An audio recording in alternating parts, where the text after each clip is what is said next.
ಎಲ್ಲರಿಗೂ ನಮಸ್ಕಾರ. ಇವತ್ತು ನಾನು ಪ್ರಸಿದ್ಧವಾದ ಉತ್ತರ ಕರ್ನಾಟಕದಲ್ಲಿರುವ ದೇವಸ್ಥಾನ ಕುಕ್ಕೆ ಸುಬ್ರಹ್ಮಣ್ಯ ದೇವಸ್ಥಾನ ಎಂದು ಪ್ರಸಿದ್ಧವಾಗಿರುವ ದೇವಸ್ಥಾನವನ್ನು ತೋರಿಸುತ್ತೇನೆ ಬನ್ನಿ. ಇದು ಬುಕ್ಸಾಗರದಲ್ಲಿ 7 ಅಡಿ ನಾಗಪ್ಪ ಎಂಬ ದೇವಸ್ಥಾನ ಇದೆ. ಅದಕ್ಕಿಂತ ಮುಂಚಿತವಾಗಿ ಗಂಗಾವತಿಯಿಂದ 5 ಕಿಲೋಮೀಟರ್ ಅಂತರದಲ್ಲಿರುವ ಕಣಿವೆ ಆಂಜನೇಯ ದೇವಸ್ಥಾನಕ್ಕೆ ಹೋಗ್ತಿದ್ದೀವಿ. ಇದು ಸುತ್ತಮುತ್ತ ಗುಡ್ಡಗಳಿಂದ ಕೂಡಿರೋ ದೇವಸ್ಥಾನ ಆಗಿದೆ. ಇಲ್ಲಿ ಒಂದು 20 ರಿಂದ 30 ಮೆಟ್ಟಿಲುಗಳನ್ನು ಹತ್ತಿಕೊಂಡು ಹೋಗಬೇಕಾಗುತ್ತೆ.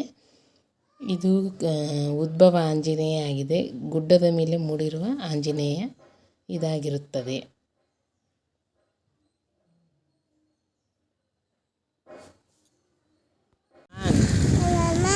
ಹನುಮಾನ್ ಯಾವುದು ಯಾವುದು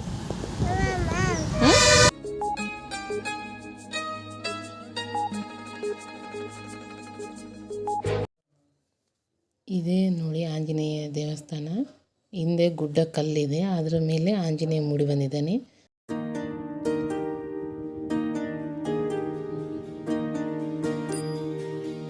ಇವಾಗ ಇಲ್ಲಿಂದ ಕಡೆ ಬಾಗಿಲು ಬ್ರಿಡ್ಜನ್ನು ದಾಟಿಕೊಂಡು ಹೋದರೆ ನಮಗೆ ಬುಕ್ಸಾಗರ ಸಿಗುತ್ತೆ.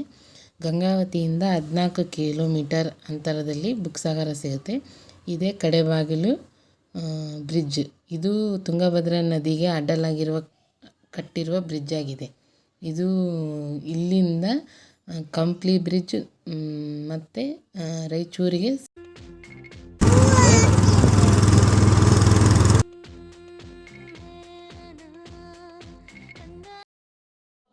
ಕಡೆಬಾಗಿಲು ಬ್ರಿಡ್ಜನ್ನು ದಾಟಿ ಬಲಗಡೆ ತಿರುಗಿದರೆ ನಮಗೆ ಸಿಗುವುದೇ ಬುಕ್ಸಾಗರ. ಸುಮಾರು ಜನ ಬಂದಿದ್ದಾರೆ. ಮಂಗಳವಾರ, ಶ್ರಾವಣ ಮಾಸ ಮಂಗಳವಾರ ವಿಶೇಷವಾದ ಪೂಜೆ ನಡೆಯುತ್ತೆ. ಹಂಗಾಗಿ ಸುಮಾರು ಜನ ಬಂದಿದ್ದಾರೆ.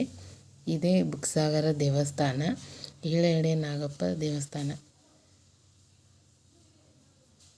ದೇವರ ದರ್ಶನವನ್ನು ಮಾಡೋಣ ಬನ್ನಿ. ಇದು 7 ಅಡಿ ನಾಗಪ್ಪ ದೇವಸ್ಥಾನ ಇದಾಗಿರುತ್ತೆ. 600 ವರ್ಷಗಳ ಹಳೆಯ ದೇವಸ್ಥಾನ ಇದು. ವಿಜಯನಗರ ಕಾಲದಲ್ಲಿ ವ್ಯಾಸರಾಯರು 7 ಅಡಿ ನಾಗಪ್ಪ ದೇವಸ್ಥಾನವನ್ನು ಪ್ರತಿಷ್ಠಾಪಿಸಿದ್ದಾರೆ.